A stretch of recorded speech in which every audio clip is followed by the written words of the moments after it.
Good morning, students. Today we'll see the topic zeolite catalysis. Actually, the zeolite catalysis, it explains the nature of heterogeneous catalysis. What are zeolites?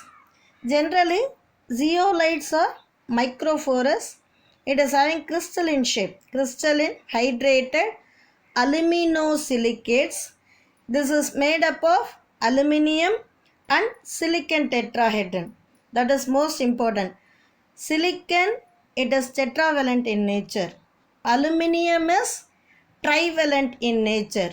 So, zeolite matrix actually it carries extra negative charge.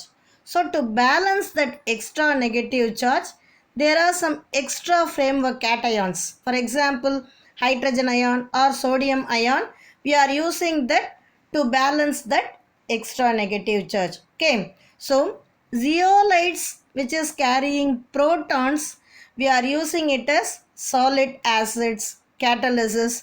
Moreover, it is used extensively in petrochemical industry.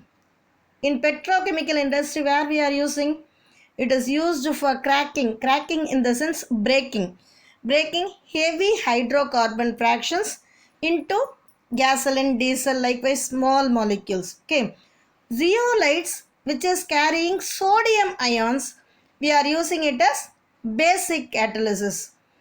One of the most important application of the zeolites is that shape selectivity, because in zeolites active sites, namely protons, we are saying no, that protons it is lying inside the pores means what, smallest opening. So that only we are saying it as smallest hole, that we are saying it as pores. So the reactions occur usually inside that pores of zeolite. So reactant selectivity as well as this transition state selectivity, both of them are very important. Then finally product selectivity. Okay, reactants, how we have to select in the sense, it should not be too bulkier molecules, because if it is too larger molecules, then it will not allow that active site within that zeolite crystal. Okay, so shape selectivity is important. At the same time, if the transition state of your reaction also, if it is large compared to the pore size of that zeolite, then product will not be obtained. So for that, shape of the reactant should be smaller. Even transition state also, it should not be too larger. Okay. Same manner, obtained product also, it should not be too big. Okay. So now in zeolites, we saw what is that nature, then what are the elements present in that. Because of that, there is change in the charges. It is having extra negative charge, we said. For that compensation, we are using hydrogen or sodium ions. If we are using hydrogen ion, that is used as solid acids, likewise I said.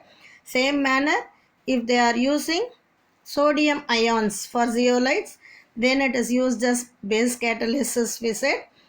Important application, what I said, shape selectivity, that is most important. Reactant selectivity, transition state selectivity, product selectivity.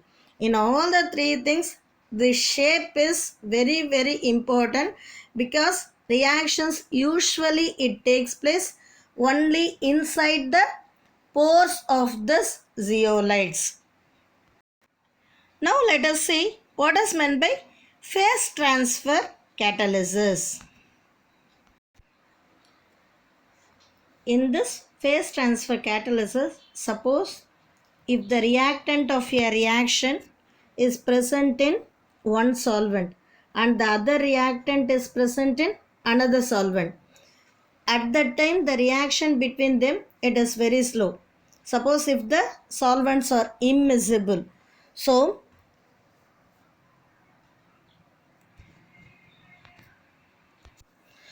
as the solvents form separate phases, the reactants has to migrate across the boundary to react. See this phase 1, it has to, that reactant molecules which is present in that phase 1, that has to migrate to the second phase. Okay, but migration of reactants across the boundary, it is not that much easy. So in such situation, we are adding third solvent which is miscible with both the reactants. So whatever solvent we are going to add, that should mix with both the reactants.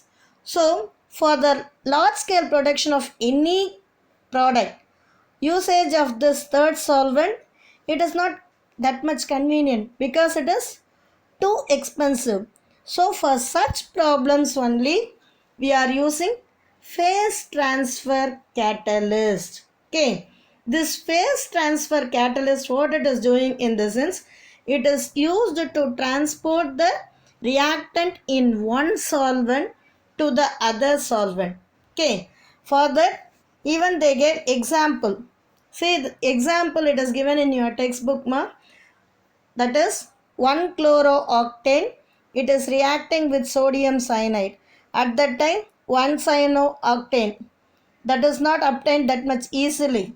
Whereas when they are adding smallest amount of this quaternary ammonium salt, okay, once if that is added, at that time 1-cyanooctane, it is produced within 1 to 2 hours.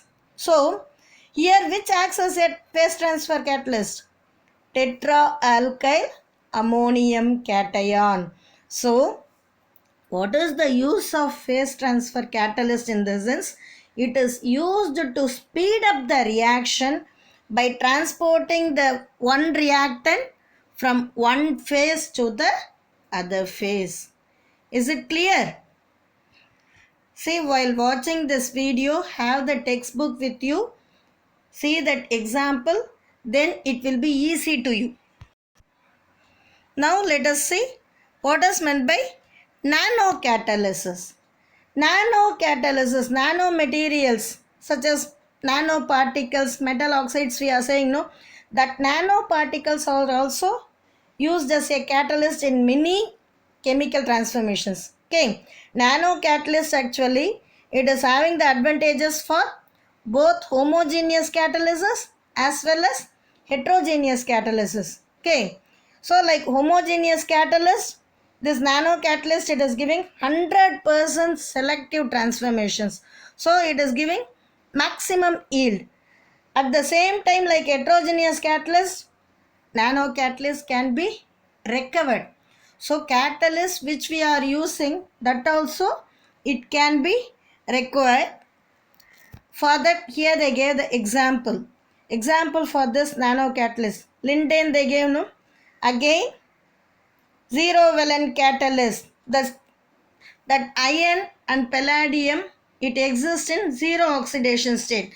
That it can be regenerated. Okay. So in today's class what we saw? Zeolites. What are zeolites? Then reactant selectivity, transition selectivity and product selectivity. Finally we saw the action of phase transfer catalysis and nanocatalysis. With this, we will complete today's class. Okay. Thank you, students.